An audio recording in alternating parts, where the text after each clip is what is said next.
ایک تندور والی مائی کی کہانی ہے۔ کہانی بڑی سبق آموز ہے۔ کہانی ہے چھوٹی سی، اور کہانی کا سبق یہ ہے کہ کوشش کرنے والے کی کبھی ہار نہیں ہوتی۔ یہ جو عورت تھی، اس کا شوہر بھری جوانی میں اس کو تنہا چھوڑ کے دنیا فانی سے کوچ کر گیا اور یہ بیوہ ہو گئی۔ وہ آدمی پیچھے 2 بچے، 2 بیٹے اور ایک بیوی کو چھوڑ کے چلا گیا۔ اب جو 4 پیسے جمع تھے وہ ختم بھی ہو گئے، رشتہ داروں نے کوئی مدد کی وہ بھی ختم ہو گئی۔ اب یہ عورت سوچتی ہے کہ مجھ کو خود کچھ کام کرنا چاہیے۔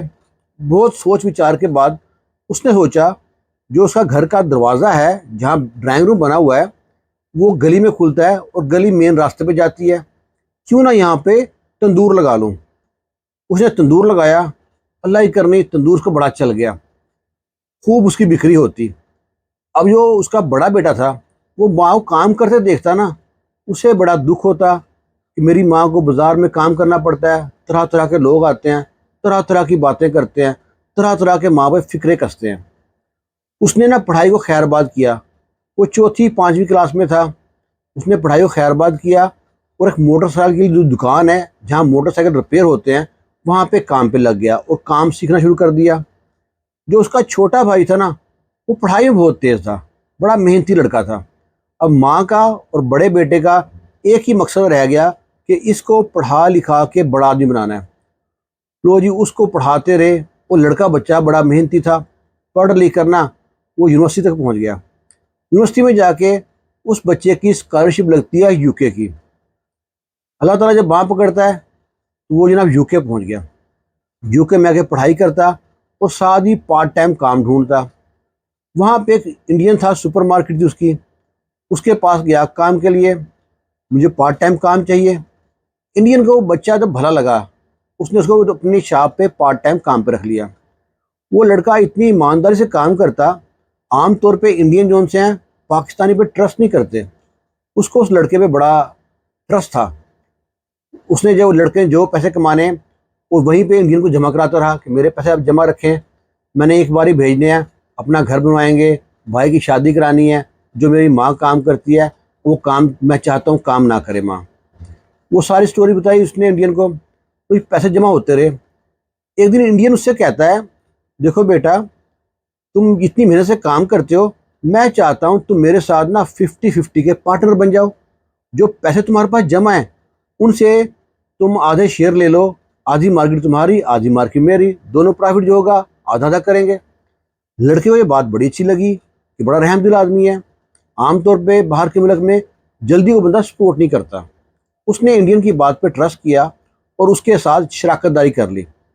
اب تو پیسوں میں کھیلنے لگا اور پیسے جمع کرتا رہا اور گھر بھیجتا رہا۔ بھائی سے کہا ماں سے کہو یہ کام چھوڑ دے۔ اب ماں وہ ماں تو رہی نہیں تھی، اب ماں کے چہرے پہ جھریاں تھیں، تندور کے آگے رہ کے چہرے پہ عجیب سے نشان پڑ گئے تھے۔ اور بیٹے سے کہا، اپنے بھائی سے بڑے سے کہا ایک اچھا سا گھر بنواؤ۔ لو جی، انہوں نے گھر بنوانا شروع کر دیا۔ ادھر جو انڈین تھا نا، وہ اس لڑکے سے کہتا ہے بیٹا اب میں نے بہت پیسے کما لیے یورپ میں رہ کے، اب میں اپنے وطن واپس جانا چاہتا ہوں، اور میں چاہتا ہوں کہ تم یہ مارکیٹ پوری تم لے لو، آدھا حصہ تمہارا ہے آدھا میرا ہے، میرا حصہ بھی تم خرید لو۔ لڑکا کہتا ہے بات تو آپ کی بہت اچھی ہے، لیکن میرے پاس تو بالکل پیسے نہیں ہیں، جو تھوڑے بہت جمع کیے تھے میں نے پاکستان بھیج دیے گھر بنوانے کے لیے، اور وہاں پہ بھائی کو بھی کام چھڑوا دیا اور ماں کا بھی کام چھڑوا دیا۔ اب جب گھر بنے گا تو بھائی کی شادی کرنی ہے۔ انڈین کہتا ہے کوئی بات نہیں بیٹا، ایسا ہے کہ مجھے تم پہ بہت اعتبار ہے اور مجھے یقین ہے تم میرے اعتبار کو ٹھیس نہیں پہنچاؤ گے۔ یہ مارکیٹ میں تمہارے نام کر دیتا ہوں، تم جو میرے پیسے بنتے ہیں وقفے وقفے سے میرے پیسے ادھار دینا، میں یہ بھی نہیں کہتا ایک بار پیسے بھیجو۔ لڑکا کہتا ہے یہ تو بڑی اچھی بات ہے۔ تو جی اس نے پوری مارکیٹ انڈین سے اس لڑکے نے لے لی، پاکستانی نے مارکیٹ لے لی، وقفے وقفے سے آہستہ آہستہ کر کے اس کے پیسے اتار دیے۔ پیسے اتارنے کے بعد ایک بڑا سا گھر بن گیا پاکستان میں بھی۔ اب یہ وہاں سے آتا ہے چھٹی پاکستان۔ ماں تو اس کی بہت ضعیف ہو چکی تھی، ماں کی خدمت کرتا ہے اور بڑے بھائی کی دھوم دھام سے شادی کراتا ہے۔ بڑے بھائی کو اس طرح احترام کرتا ہے جس طرح باپ کا احترام کرتا ہے۔ تو اس کہانی میں سب نے مل کے کوشش کی، ماں نے کوشش کی، بھائی نے کوشش کی، اور جو سب سے چھوٹا بھائی تھا اس کو سب کچھ پڑھا لکھا کے اس قابل بنا دیا جب جس کے پیٹ میں حرام کا نوالا جائے گا نا وہ کبھی حلال کام نہیں کرتا، لیکن جو اس کی ماں تھی جس کو پورا علاقہ پورا قصبہ تندور والی مائی کے نام سے جانتا تھا، وہ ہمیشہ وضو کر کے اور نماز پڑھ کے وضو کر کے اس کے بعد آٹا گوندتی تھی، پھر روٹیاں بھی لگاتی تھی، اور جب بھی وہ روٹیاں لگاتی نا اللہ کلام پڑھتی رہتی تھی۔ اللہ کلام میں یہ برکت ہوئی، اس کے سارے کام جو بگڑے کام تھے وہ سیدھے ہوتے گئے۔ ہمارے وقتوں میں ہماری جو مائیں تھیں پہلے جب وہ آٹا گوندتی تھی تو وضو کیا ہوتا تھا، اس کے بعد جب بھی آٹا گوندتے روٹی پکاتے کچھ نہ قرآن کی آیتیں تلاوت کرتی رہتی تھی، پڑھتی رہتی تھی، اور بچے بھی آگے تھوڑے تہذیب والے تھے۔